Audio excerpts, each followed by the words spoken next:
Neuro-linguistic programming brings us something called perceptual positions. This is 1987 from Grinder and Delosier, and it's all about helping a client to change their perspective on a particular topic that they're struggling with in order to get some clarity and some alternative points of view.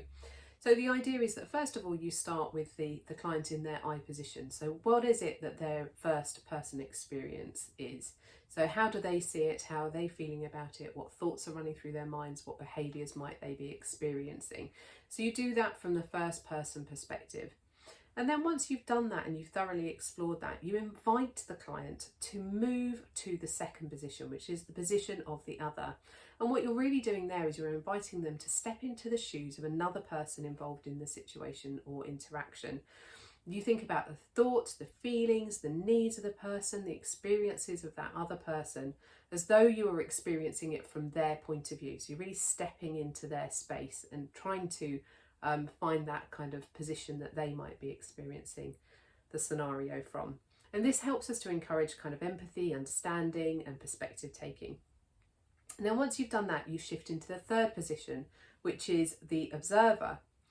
And this position is all about a detached perspective. So someone else who's looking from a more neutral, more kind of standing to one side point of view. They're observing the dynamics, the behaviours, the interactions between people, between the I and the other. So what do they think is going on there? And that helps to get some objectivity around the scenario. It helps to engage a little bit of that reflective ability that we have within us, and to get a little bit of insight into the broader context of the situation that perhaps you lose sight of when you're in the first person, that kind of it's all about me mindset.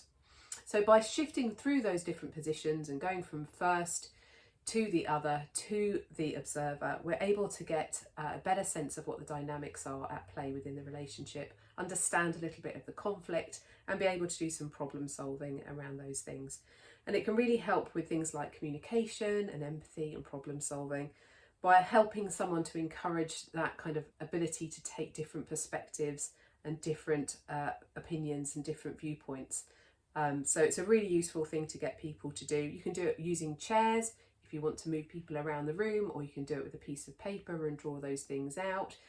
Get creative with this type of thing with people to help them to understand, to switch, and perhaps I'll do another video on how to use the chairs to help you do that another time.